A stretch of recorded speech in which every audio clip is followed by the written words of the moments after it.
On the surface, these look like real people, concerned citizens, passionate Americans sharing their views on X, formerly known as Twitter. But watch what happens when you pull the thread.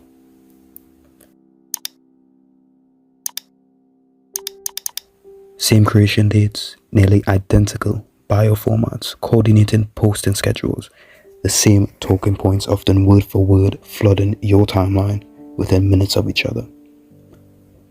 This isn't grassroots activism. This is the digital Hydra, a network of fake accounts manufacturing the appearance of a movement that doesn't exist. It started about 3 months ago. A relatively obscure political talking point suddenly exploded across X. Within 2 hours, I counted over 400 posts with nearly identical phrasing. Now, organic viral moments happen, but they're messy. People rephrase things, they add commentary, they make typos. This was different.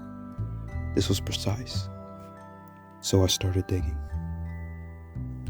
I pulled the account data for the first 100 accounts that shared this talking point, and immediately, patterns emerged. But here's where it gets interesting. These weren't just random bot accounts. They were playing a specific role, and they were disturbingly good at what they did. To understand what I found, you need to understand the bot ecosystem on X. Not all bots are created equal. At the bottom, you have basic amplifier bots. These are crude, created in bulk, obvious patterns, easy to spot. The job is simple. Retweet, like, and inflate engagement numbers. These are your Patriot Eagle 1776 accounts. They exist to make fringe ideas look popular, to game the algorithm, to create the illusion of consensus. Then you have conversational bots. These are more sophisticated. They reply to real users, they argue, they concern troll, they ask just asking questions to plant seeds of doubt. These accounts often have pictures of real people, stolen from Facebook, Instagram, or just generated by AI. They might have a few genuine tweets mixed in with the propaganda, scrapped from real users or ChatGPT to seem authentic. At the top of the pyramid are what I call influencer bots, and these are the most dangerous because they're the hardest to detect. These accounts have been aged. They've built up followers over months or years by posting relatively normal content. Memes, sports, takes, food pics. They build legitimacy, then suddenly they activate. This is the long con. By the time they start pushing coordinated narratives, they've already established trust within thousands of real users who amplify their message organically. So how does it actually work? Let me walk you through a real operation I documented. It starts with a seed account, usually a tier 3 influencer bot with 10,000 plus followers, posting a provocative claim. The post is vague enough to sound plausible, inflammatory enough to trigger emotion, and importantly, positions the reader as someone in the know, while everyone else is in the blind. Within minutes, and I mean minutes, dozens of tier 1 amplifier bots flood the replies and retweets. This isn't organic. I tracked the timing. 47 accounts retweeted within a 90-second window. The probability of that happening naturally, essentially zero. But here's the genius. X's algorithm sees rapid engagement and interprets it as virality. The post gets pushed to more timelines. Real users start seeing it. Now, the tier 2 conversational bots activate.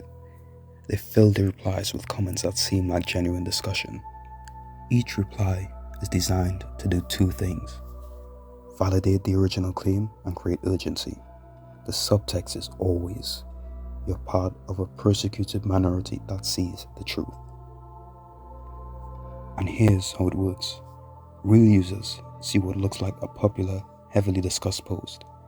They assume it must be legitimate, they engage, they share. Congratulations, you've just been activated as an unwilling amplifier. in someone else's influence operation. So, who's running these operations? That's the hardest question to answer definitively, and the most important. The uncomfortable truth is, it's complicated, and there are multiple players involved.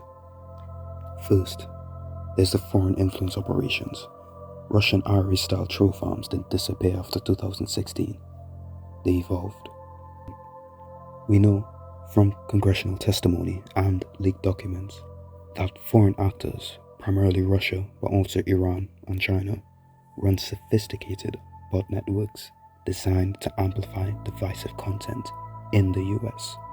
Their goal isn't necessarily to support one side, it's to make both sides hate each other, to erode trust in institutions, to make America weaker. Then you have domestic political operatives, and this is where it gets murky, because it's not always illegal. There are firms that will sell you social media amplification services.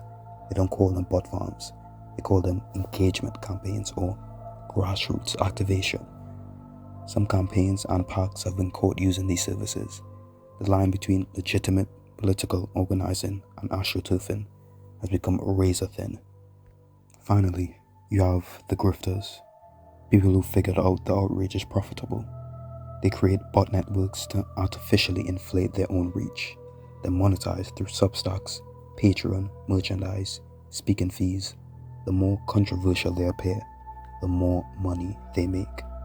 Some of the most prominent anti-establishment voices online are ironically running the exact kind of manipulation operation they claim to expose.